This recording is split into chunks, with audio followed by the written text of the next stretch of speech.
You mentioned, for example, I've hosted Professor Avi Loeb and I've Mm-hmm. hosted Neil deGrasse Tyson, and you mentioned both of them.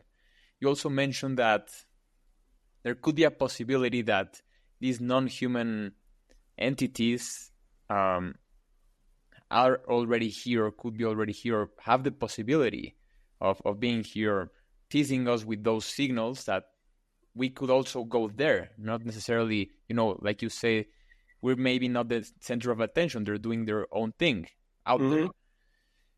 And so I know that Abby works with you at the Soul Foundation. Mm-hmm.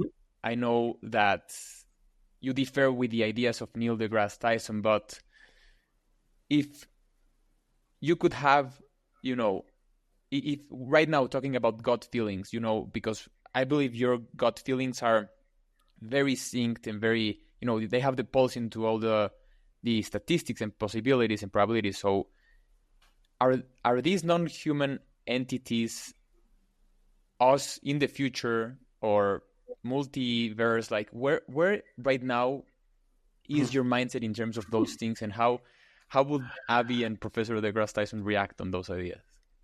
If I root my answer purely in physics we understand today, my answer would be, if they're here because of von Neumann possibilities, right? That they evolved elsewhere.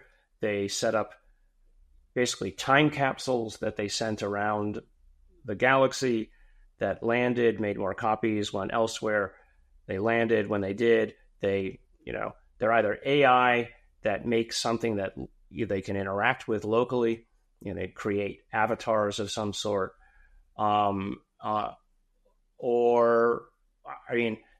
the easiest and safest for me to imagine. The next level imagining is, somebody who's figured out how to get at least close to light speed so that they can take advantage of time dilation.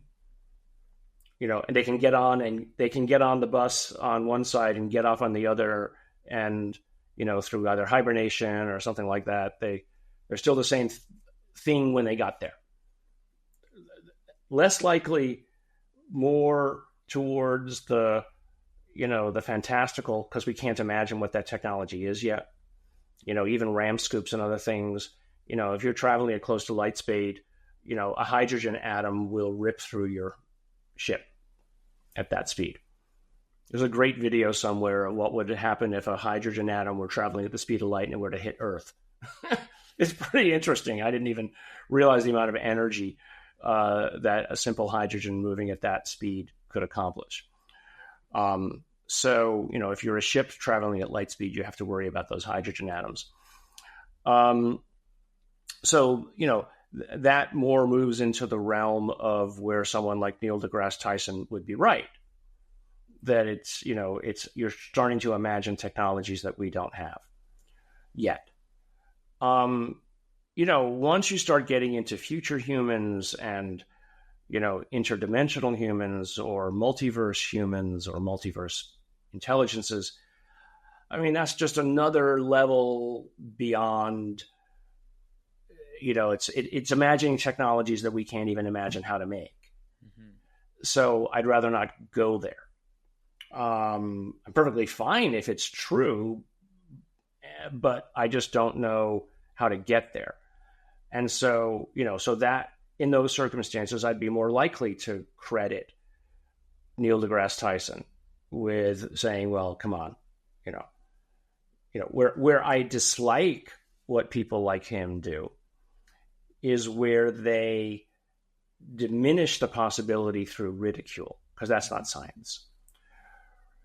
I think what that does is it does a disservice to people who come forward with stories, because they have a double trauma. They have the trauma of having seen something they really don't understand and doesn't fit with their worldview. And then they have the trauma of everybody making fun of them and their family, not believing them. Right? And so that's just, at best, it's rude. It's just rude. It's coarse. It's inappropriate. It's wrong.